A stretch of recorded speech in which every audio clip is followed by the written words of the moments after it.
Who had the best research? I think Chris Oakes probably had the most researched projects. What better research to use other than his own personal experience? I really enjoyed his obstructive sleep apnea speech. It takes a lot to discuss a personal medical, I guess, condition, for lack of a better word. I also liked how he tackled stem cell research and how there are different types of stem cell research and what they look for within each of those varied fields. Who had the best style? This one was a really difficult one for me. We all had such varied styles. Personally, I'm not one to talk about myself, but I think I probably was one of the ones that had the most professional, I guess, quote unquote, if you want to call that, audience setup, backdrop, not being distracting, camera position and audio, lighting, dress. But there was also, again, Chris Oakes, and he had more of a relaxed personal conversation with facts in his delivery, which is what I really appreciated. Also, Salami Barak presented his speeches kind of like a news broadcaster. He was in a neighborhood one time, and then another time he was in like a marina, which was really cool. He was in a different environment each time. Joseph Zadaran presented with visuals, which was refreshing. I was going to do that for my last one, and I was like, you know what, I don't really know what I would use for visuals for this without being too controversial. Also, Ileana, I believe is how you pronounce her name, she took more of a marketing approach with the ski goggles. That was kind of different and kind of something new to listen to. So it's been really hard for me to choose who I think the best style, quote unquote, would be. I don't really have an answer for that. I appreciated several different approaches.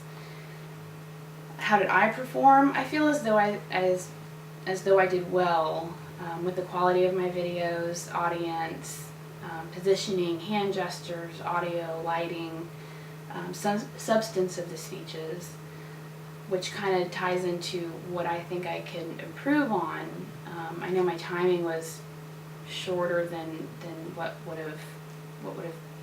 was requested, and I owe part of that to I'm not much of a talker. I don't really like to embellish or think. I'm not one of those people that think my voice needs to be heard. I'm more of kind of like a be and let be and appreciate things for what they are.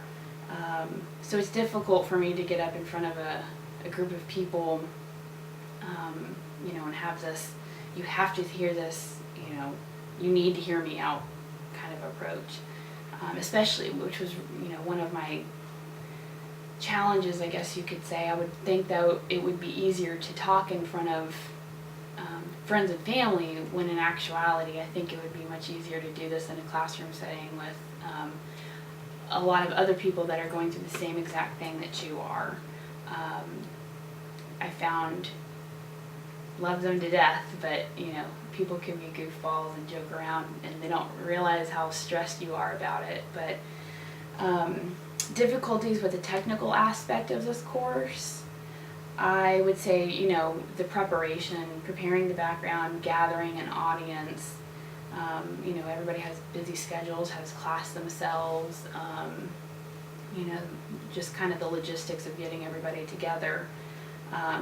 More importantly, though, putting together a video and the movie, that alone, actually, I was going to say sometimes the camera shuts off automatically. Well, this is actually my second taping, because my first taping of my final speech here actually shut down when it said the battery was half full. But that's just one of those technical things that we have to overcome. I still don't understand why it does that, but then you have to start all over. It's just nerve-wracking. It's one more thing to throw in the mix, so that was kind of a frustrating thing. So it's definitely been a challenge to do an online speech course. And then figuring out how to upload videos to YouTube. I'm not a techie person, so I guess you could say I've become more technologically advanced with this, so thank you. As for Canvas, it's fairly easy to maneuver. I don't find too much difficulty there, but if you're, you would ask to embed a video, I don't even know if you can do that in Canvas, to embed a video into a discussion page or something like that, I would have a problem with. As for improvements I made, again, the technical aspect, I learned more about my camera. I learned how to upload a YouTube video. My timing did get a little longer. I tried to stretch it out and kind of put more body into my speech. And I did notice a reduction of ums and uhs dramatically. It was really hard to even realize how much you do that at the beginning of the class, and then looking back through the videos that we've made, it's reduced a lot. So, and there we go again. So thank you so much for your time and your guidance and the challenges, and I appreciate it, and maybe we'll cross paths again in the future. Thank you.